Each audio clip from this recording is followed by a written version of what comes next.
Hello दोस्तों, स्वागत है आपका अपने यूट्यूब चैनल गायत्री मेडिकल में, जहां आप पाते हैं दवाइयों की संपूर्ण जानकारी। आज के इस वीडियो में हम बात करेंगे न्यूरोबियन फोर्ड इंजेक्शन के बारे में। यह एक विटामिन का इंजेक्शन है और इसका यूज लगभग सभी डॉक्टरों द्वारा किया जाता है।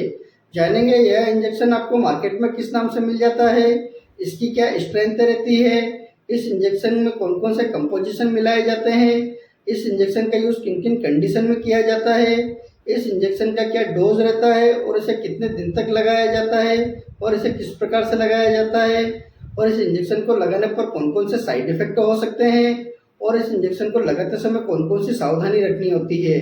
ये सभी बातें जानेंगे इस वीडियो में, तो बने रहिए वीडियो के अंत तक, जिससे कि आपको इस इंजेक्शन के बारे में पूरी जानकारी मिल सके। तो चलिए वीडियो की शुरुआत करते हैं।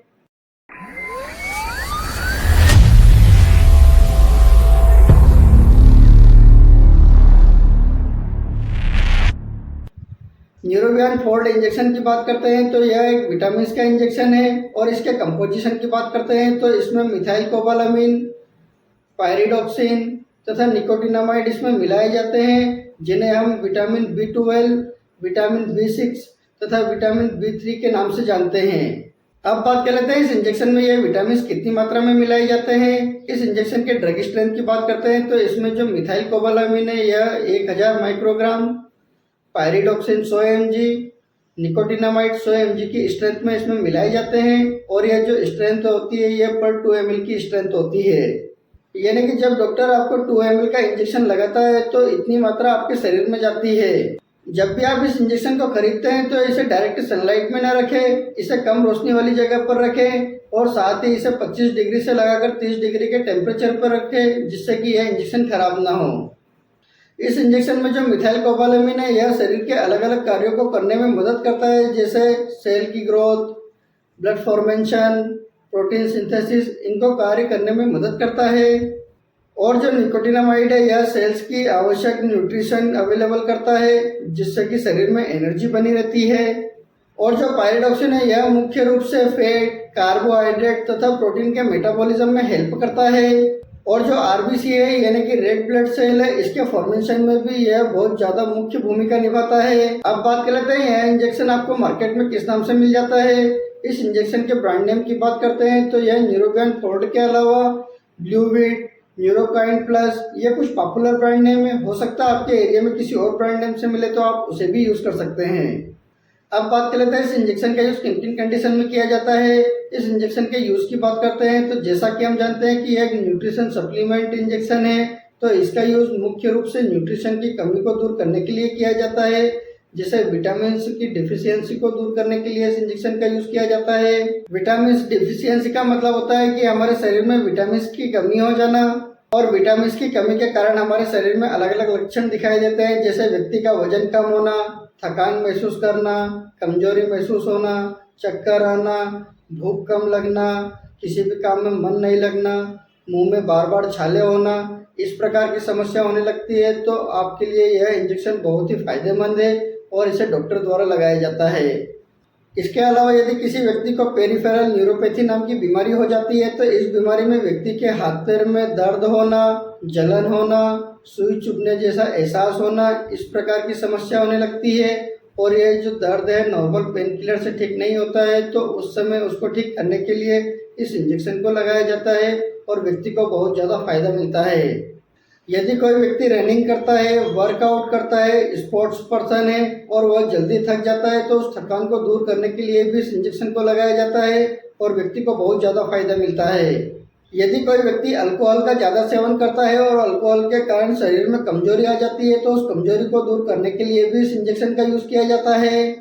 यदि किसी व्यक्ति के शरीर में खून की कमी हो जाती है, एनीमिया की बीमारी हो जाती है, आरबीसी नहीं बन पाते हैं, तो उस समय भी इस इंजेक्शन को लगाया जाता है। यदि किसी व्यक्ति को डायबिटिक न्यूरोपैथी नाम की बीमारी हो जाती है, तो इस बीमारी में व्यक्ति की सेल्स डैमेज हो जाती है, तो उसको भी ठीक करने के लिए इस इंजेक्शन को लगाया जाता है। साथ ही यदि किसी व्यक्ति को मस्तिष्क से जुड़ी कोई समस्या हो जाती है, तो उस समय इस इंजेक्शन को सपोर्टिव मेडिसिन के रूप में यूज किया जाता है। यदि किसी व्यक्ति को विटामिन डिफिशियंसी के कारण यदि कोई बीमारी हो जाती है, कोई समस्या हो जाती है, तो उसको भी ठीक करने के लिए इस इंजेक्शन का यूज किया जाता है। तो इस प्रकार इन सभी बीमारियों को ठीक करने के लिए इस इंजेक्शन का यूज किया जाता है। और हो सकता है डॉक्टर अपने एक्सपीरियंस के अनुसार किसी अन्य बीमारी में भी इस इंजेक्शन का यूज़ कर सकते हैं।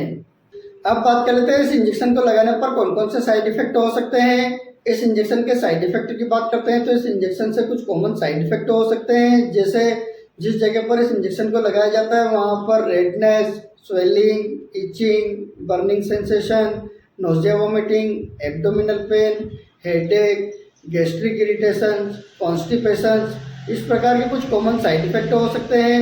इसके अलावा अगर और कोई साइड इफेक्ट होते हैं तो इस इंजेक्शन को लगवाना बंद करें और अपने डॉक्टर से कंसल्ट करें। अब बात कर लेते हैं इस इंजेक्शन का क्या डोज रहता है, इसे कितने दिन तक लगाया जाता है और इसे किस रूट से लगाया जाता है। इस इंजेक्शन के डोज की बात करते हैं तो इस इंजेक्शन को व्यक्ति की बीमारी तथा एज और वेट के हिसाब से इस इंजेक्शन को लगाया जाता है। इस इंजेक्शन के रूट ऑफ एडमिनिस्ट्रेशन की बात करते हैं तो इस इंजेक्शन को IM तथा IV दोनों ही रूट से लगाया जा सकता है। इस इंजेक्शन के कॉमन डोज की बात करते हैं तो एडल्ट व्यक्ति को 2 ml का पूरा इंजेक्शन लगाया जाता है और यह सिंगल डोज होता है। और इस इंजेक्शन को 3, 5 या 7 मरीज की आवश्यकता के अनुसार इस इंजेक्शन को लगाया जाता है। और इस इंजेक्शन को एक दिन में एक बार ही लगाया जाता है और किसी किसी व्यक्ति को यह 2 दिन में एक बार, यानी कि एक दिन छोड़कर यह इंजेक्शन लगाया जाता है। और इस इंजेक्शन को 3 से 4 महीने में रिपीट भी किया जा सकता है, इससे किसी भी प्रकार की कोई प्रॉब्लम नहीं होती है और यह इंजेक्शन डॉक्टर की सलाह पर ही लगवाए। अब बात कर लेते हैं इस इंजेक्शन को लगाते समय कौन कौन सी सावधानी रखनी होती है। इस इंजेक्शन के प्रिकॉशंस की बात करते हैं तो यदि किसी व्यक्ति को इस इंजेक्शन से किसी भी प्रकार की कोई प्रॉब्लम होती है तो आप इस इंजेक्शन का दोबारा यूज न करें। यदि किसी बच्चे की उम्र 12 साल से कम है और उसको किसी भी प्रकार की कोई प्रॉब्लम है तो उसे यह इंजेक्शन नहीं लगाया जाता है। यदि कोई लेडीज प्रेग्नेंट है या ब्रेस्ट फीडिंग मदर है तो आप अपने डॉक्टर की सलाह से ही इस इंजेक्शन को लगवाएं। हालांकि प्रेगनेंसी में मल्टीविटामिन इंजेक्शन लगाया जा सकता है, लेकिन आप अपने डॉक्टर की सलाह पर ही लगवाएं। यदि आप किसी भी प्रकार की कोई मेडिसिन का यूज़ करते हैं या आपको किसी भी प्रकार की कोई प्रॉब्लम हो तो आप अपने डॉक्टर को जरूर बताएं। आपसे एक रिक्वेस्ट करूंगा, आप अपनी मर्जी से किसी भी प्रकार की कोई मेडिसिन का यूज़ ना करें। आप अपने डॉक्टर या किसी फार्मासिस्ट की सलाह से ही मेडिसिन का यूज़ करें। उम्मीद करता हूं कि आपको न्यूरोबियान फोर्ड इंजेक्शन के बारे में पूरी जानकारी मिली होगी। अगर वीडियो अच्छा लगे तो वीडियो को लाइक करें, शेयर करें, सब्सक्राइब करें, जिससे कि और भी लोगों को जानकारी मिल सके। जय हिंद, जय भारत।